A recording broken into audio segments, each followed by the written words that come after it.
organisasinya itu mampu meningkatkan pendapatan atau keuntungan dari suatu perusahaan tersebut. Hingga dari latar belakang di sini memunculkan judul mengenai pengaruh intelektual kapital terhadap profitabilitas perusahaan.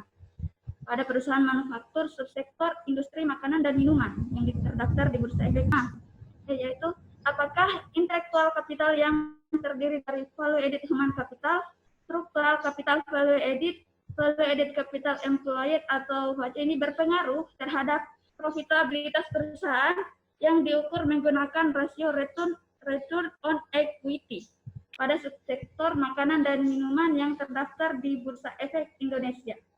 Kemudian tujuan dari penelitian ini yaitu untuk mengetahui apakah intelektual kapital yang terdiri dari VACA, PAHU, dan STAFA ini memiliki pengaruh terhadap profitabilitas perusahaan yang diukur menggunakan return on equity terhadap perusahaan manufaktur subsektor makanan dan minuman.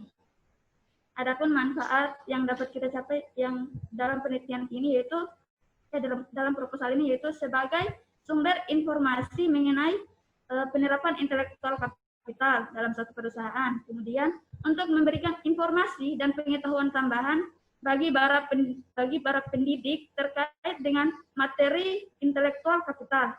Kemudian sebagai informasi dan pengetahuan tambahan bagi mahasiswa yang memprogram mata kuliah manajemen dan mata kuliah relevan lainnya terkait dengan sini jenis penelitian, di mana jenis penelitian yang saya gunakan dalam proposal saya ini penelitian kuantitatif, yaitu penelitian yang dinyatakan dalam bentuk angka-angka dengan memperhatikan beberapa yang dinyatakan dalam bentuk angka-angka yang harus diperhatikan dalam beberapa kriteria. Di dalam penelitian saya ini yaitu pada perusahaan manufaktur subsektor makanan dan minuman yang terdaftar di Bursa Efek Indonesia tahun 2012 sampai 2018 berjumlah 26 perusahaan. Adapun sampel dalam penelitian saya yaitu teknik pengambilan sampelnya di sini menggunakan teknik purposive sampling, di mana teknik purposive sampling ini merupakan teknik pengambilan sampel dengan memperhatikan secara acak dengan memperhatikan kriteria-kriteria tertentu seperti di sini. Kriteria pertama yaitu perusahaan manufaktur sektor makanan dan minuman yang berjumlah 26 perusahaan. Kemudian perusahaan yang tercatat di Bursa Efek Indonesia ini berjumlah 25 perusahaan. Kemudian perusahaan yang menyediakan laporan tahunan selama 2014 sampai dengan 2018 di sini ada 11 perusahaan. Sehingga jumlah sampel dari perusahaan sehingga kriteria yang memenuhi dalam sampel saya di sini ada 11 perusahaan. Sehingga jumlah pengambilan data dari tahun 2014 sampai dengan 2018 berjumlah 55 sampel. Selanjutnya,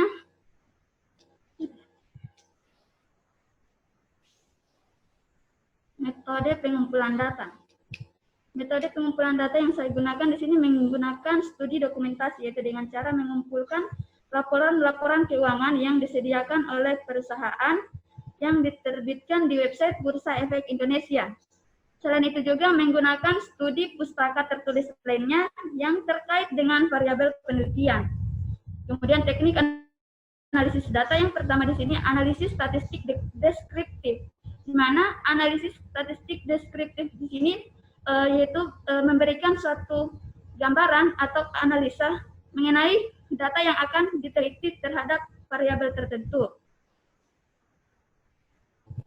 Kemudian kedua yaitu analisis regresi linear berganti di sini bertujuan untuk menguji signifikan antara pengaruh intelektual kapital terhadap profitabilitas perusahaan. Selanjutnya uji hipotesis.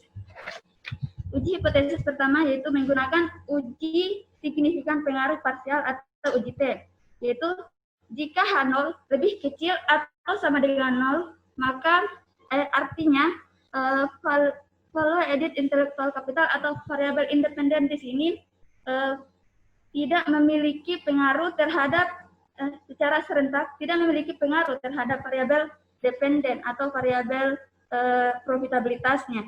Sedangkan jika H1 lebih besar dari 0, artinya value added intellectual capital di sini atau variabel independennya di sini memiliki pengaruh yang bersamaan terhadap variabel dependen atau profitabilitas perusahaan. Kemudian kedua, menggunakan uji signifikan atau uji F, di mana uji F di sini menyatakan bahwa jika H0 lebih kecil atau sama dengan 0, maka variabel independen atau VAIC di sini tidak memiliki pengaruh atau negatif dan tidak signifikan terhadap variabel dependen atau variabel profitabilitas ini. Kemudian jika H1 lebih besar dari 0, artinya bahwa variabel independen atau VAIC di sini memiliki positif atau memiliki pengaruh dan signifikan terhadap variabel dependen atau profitabilitas perusahaannya. Sekian dan